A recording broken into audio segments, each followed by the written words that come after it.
Day good mga ka-GT sa kaalam at eto po, diyan po sa papanik na po may na Aguila Base to Mud Spring Peak 2. Meron na pong habal-habal, di ko lang po alam kung magkano ho yung per biyahe nila. Pero pwede na ako kayong sumakay sa may gate pa lang. Meron na muna mga nabiyaheng habal-habal po. At hindi ko po alam kung hanggang kailan sila magtatagal. Basta yan po, pag kayo pumanik, meron na pong habal-habal dyan na papanik ko kayo sa pupuntahan niyo sa may Makiling Forestry. Ayan po, siyempre, binike lang po uli namin diyan. Masarap pong tumambay diyan at masarap po ang panahon ngayon. Yan po yung lagi kong binibidyohan, napakagandang angulo po diyan. At siyempre, napakalamig po diyan, sobra, kanina. Sobrang lamig po may umaga diyan. At yan, after po niyan, siyempre, tatambay lang po kami diyan sa may Aguila Base, favorite naming puntahan. Sulit ang pagod diyan, sulit ang pawis sa sobrang haba rin naman ang hinaawan na banayad. Pero kung gusto mong mag-relax lang, diyan po kayo, pwede ho kayo dyan pumasok diyan sa UPLB. Tapos papanik po ng forestry, meron pong gate kayo madadaanan, magre-register po kayo, magbabayad po kayo 25 pesos per head. Puwede ho kayong puwede ho kayong maglakad at ayan siyempre magpapakita po ang bida diyan, pulang-pula po ang bida diyan, si JD sa alam. At ayan po, malapit na ho kami diyan na banabanayad na lang po ang bida namin after po namin mahahon yan, yang banayad na yan. Siyempre tatambay na po kami diyan at, yun, JT Saka alam niyo po nung nakarating sa Agla Base, ayan po.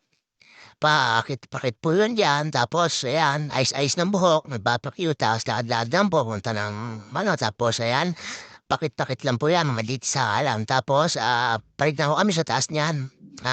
Maglalakad lang ho kayo ng konting-konti lang po tapos ayan na po yung tindahan.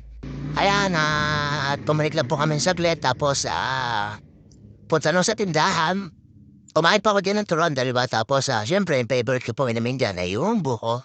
Ayun po, tatambay ho kami diyan, may mga nag-walking na po diyan tapos may mga bikers na nauna, ayan po yung tindahan lagi ni ate kuya, ayan ho laging bukas, meron pong turon, meron pong, pritong lumpia, marami po puwede ho kayong magpaluto, magkape, lahat po yan. Tapos yan tambay lang po kami diyan, ayan siyempre inabot na po sa akin yung buko ni kuya, at ayan po ang kakainin ko turon at buko.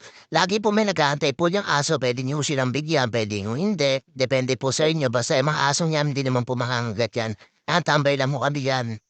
Palipas oras kasi natapos naman namin yung hindi naman ho puwedeng pumarik ng Peak 2 kasi rough road, lakad lang ang puwedeng pumarik sa Peak 2 at, JT sa alam niyo merienda lang diyan, buko siyempre, at lakad-lakad, takip lang. At ayan po, siyempre kunin ko po yung camera at iikot ko po yung camera para diyan, ayan po yung sinasabi ko sa inyong tindahan lang ni ate at ni kuya.